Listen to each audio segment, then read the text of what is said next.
बिस्मिल्लाहिर्रहमानिर्रहीम बिस्मिल्लाहिर्रहमानिर्रहीम।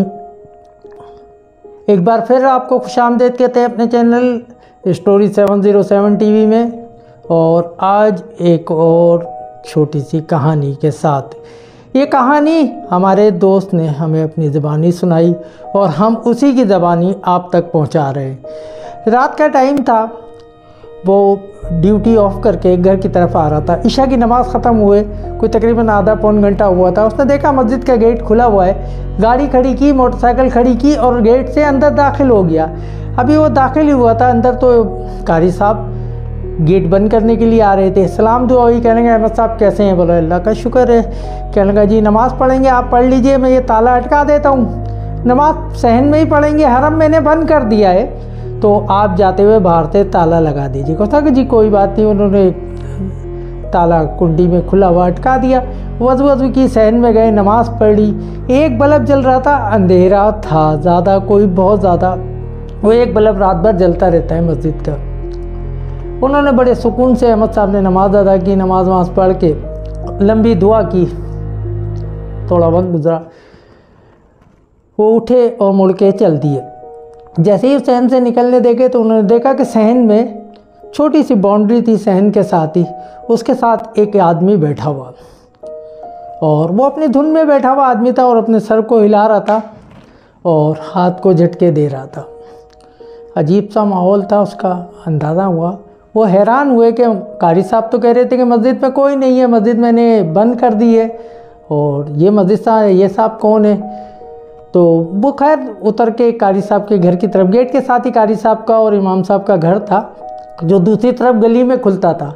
उसने कारी साहब को आवाज़ दी, कारी साहब आ गए। कहने लगे जी अहमद भाई क्या हुआ, गेट बंद नहीं किया? कहने लगे मैं बंद कैसे कर सकता हूँ, अभी सहन में एक साहब बैठे हुए हैं। कहने लगे सहन में कौन बैठा हुआ? कोई नहीं है, मस्जिद तो खाली है, मैंने खुद चेक किए, हरम वगैरह बंद किए। कहने लगा आए आपको दिखाता हूँ। कहने लगा हम दोनों आए और आके सहन में देखा तो कोई भी नहीं था। अभी मैंने उन साहब को यहाँ बैठे देखा था। कहना खैर हमने देखा वॉशरूम वगैरह बंद है, वज़ू खाना भी खुला पड़ा था, वहाँ भी कोई नहीं था, और मस्जिद में कहीं और से आने की भी कोई जगह नहीं थी। तो कहने का मैं बहुत ज़्यादा हैरान हुआ।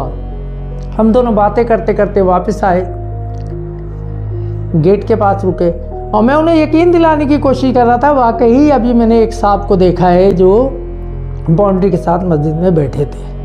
इतने में कारी साहब निकल आए, इतने में इमाम साहब निकल आए। दोनों के घर बराबर में थे, बराबर में मुअज्जिन का घर था और इधर पेश इमाम का घर था। तो इमाम साहब निकल आए, उनसे भी सलाम दुआ थी, खैरियत पूछी और पूछने लगे क्या हुआ। तो मैंने उन्हें थोड़ी सी तफसील बताई कि ऐसे ऐसे मैं नमाज़ पढ़ के निकला तो एक आदमी मस्जिद में मौजूद था जो अपनी धुन में बैठा हुआ था, वो टेक लगा के बैठा हुआ था। मैंने उससे खुद देखा है और मैंने गेट बंद नहीं किया इसीलिए, और अभी हम दोनों ने जाके देखा तो मस्जिद में कोई नहीं है। तो कारी साहब थोड़ा सा, इमाम साहब ने खामोशी इख्तियार की, कुछ सोचने लगे। उसके बाद कहा कि इमाम साहब ने बताया कि मुझे इस इलाके में, इस मस्जिद में 3 साल हो गए आए हुए। 3 साल पहले जब नया मैं आया था तो ये मेरा मकान है, जो मकान इमाम साहब को रिहाइश के लिए दिया था, उसका एक दरवाज़ा पीछे गली में खुलता था और एक मस्जिद में खुलता था।